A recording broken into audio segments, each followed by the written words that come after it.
नाज़रीन, drama serial आफत की आने वाली एपिसोड्स में आप देखेंगे कि वरीशा का असल चेहरा मेहरुनिसा और शिरी के सामने आ चुका है।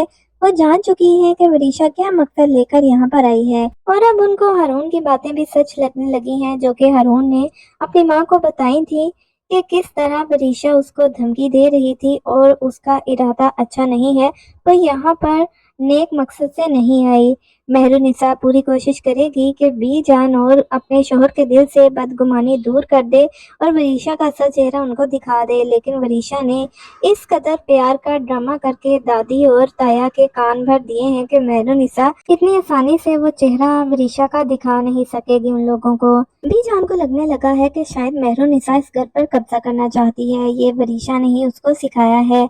मेहरुनिसा अपने बेटे और शोहर से बात कर रही होती है कि बड़े बैठकर अब हारून और शिफा की शादी की डेट फिक्स कर दे, लेकिन इतने में वहां पर बीजान आ जाएंगी और कहेंगी कि मैं बीमार क्या हुई, तुमने तो सारे फैसले ही अपने हाथ में लेने शुरू कर दिए, तुम इस घर पर कब्जा करना चाहती हो। ये देखकर हारून भी हैरान रह जाएगा कि बीजान उसकी माँ को किस तरह की बातें कर रही हैं। हालांकि मेहरुनिसा का ऐसा कोई भी मकसद नहीं था, वो तो सिर्फ अभी बात कर रही थी। बाद में उन्होंने ज़ाहिर बीजान से भी इजाज़त लेनी ही थी।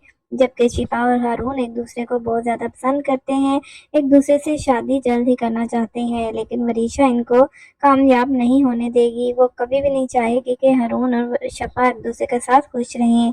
इसलिए महक वरीशा को नई पट्टी पढ़ाती है और उसको कहती है कि तुम हारून से शादी कर लो और वहाँ पर तुम फिर राज करना, सबको अपने इशारों पर नाचना। जो मैं वहाँ पर रहकर नहीं कर सकी वो अब तुम करना, क्योंकि तुम मेरी बेटी हो। तुम बात समझने की कोशिश करो। पहले तो वरीशा इनकार कर देती है, लेकिन जब महक की बात को वो ठंडे दिमाग से सुनती है कि वाकई ही माँ सही कह रही है, मैं उनकी जायदाद सारी हथिया लूंगी और सबको मजा चिखा दूंगी, सबको उस घर से निकाल दूंगी, तो वरीशा भी हाँ कर देती है।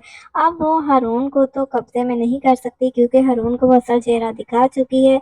इसलिए वो अपने ताया को मजबूर करेगी, अपने मरे हुए बाप को इस्तेमाल करेगी और अपने ताया को ब्लैकमेल करेगी, इमोशनल ब्लैकमेल करेगी कि वो बिल्कुल तन्हा है और वो इस घर में दोबारा से रहना चाहती है। इस वजह से उसका ताया हारून से कहेगा कि तुम शिफा से शादी ना करो, बल्कि शिफा को कहेगा कि तुम कहीं दूर चली जाओ, क्योंकि मैं चाहता हूँ कि वरीशा और हारून की शादी हो जाए। जिसके बाद शिफा बहुत ज़्यादा रोएगी और वो वाकई हारून की ज़िंदगी से चली जाएगी और इस तरह वरीशा का ताया वरीशा की शादी हारून से कर देगा और जब वरीशा इस घर में आ जाएगी तो वो सबका जीना हराम कर देगी और इस तरह बीजान को भी पता चल जाएगा कि वरीशा की असल असलियत क्या है और वो सच में आफत है।